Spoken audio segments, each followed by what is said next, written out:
Welcome back sa ating YouTube channel mga ka-onliners. Ngayong araw, mag-a-update tayo kung paano nga ba pwedeng mag-load sa ating mga signal gamit ang ating updated na GCash this 2024. First step na gagawin natin, pupunta tayo sa GCash. And then dito, i-click natin yung load section ng ating mga GCash. And then pagkatapos dito, hahanapin natin yung non-telco or i-click natin itong si non-telco. And then dito, hindi po box number ang ilalagay natin dyan. Dapat po GCash number natin kasi i-receive po muna natin yung PIN para makaregister tayo sa ating 8-digit box number.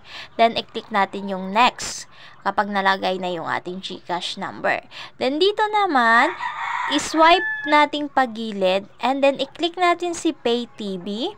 Kapag na-click mo na si PayTV, dito hahanap tayo ng Signal Prepaid Load. Okay? Hindi po ibang Signal Purchase Load, kundi prepaid po. Okay? So, nasa medyo kalagitnaan siya. So, swipe up natin kasi dapat may nakalagay talaga na Signal Prepaid Load kasi yun lang yung para sa box. So, eto na siya.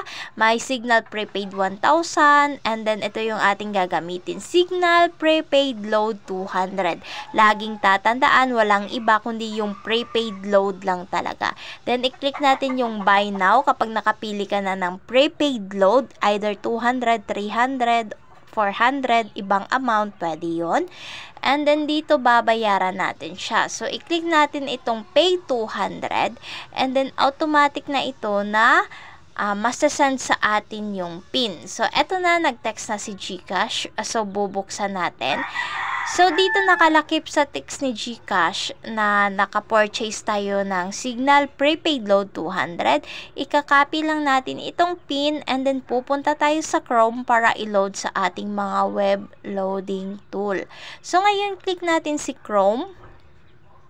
And then dito, isi-search natin sa search bar, Signal Web Loading Tool. Ayan. Kapag na-search mo na yung pinakauna, yung pipindutin natin. Ito siya. Ayan. May nakalagay na web loading tool. And then dito naman sa ilalim niya or sa homepage mismo ni Signal Web Loading Tool, dito natin ilalagay yung account number natin na 8-digit. Ayan, sa prepaid account number, yung 8 ha, 8-digit. Then, dito yung PIN na pinadala sa atin ni GCash, which is yung number mismo ng PIN. And then, dito naman sa ilalim, yung ating mga generate new image or tinatawag natin na CAPTCHA. Kailangan correct. And then, after nyo nang review, i-hit natin yung submit button. And then dito, kung makikita nyo, your load request has been confirmed. Account number will be loaded to the enter PIN shortly.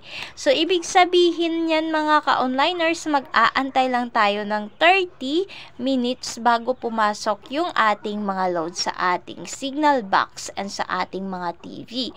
So, wag nyo pong papatayin yung TV nyo, aantayin nyo lang yung update.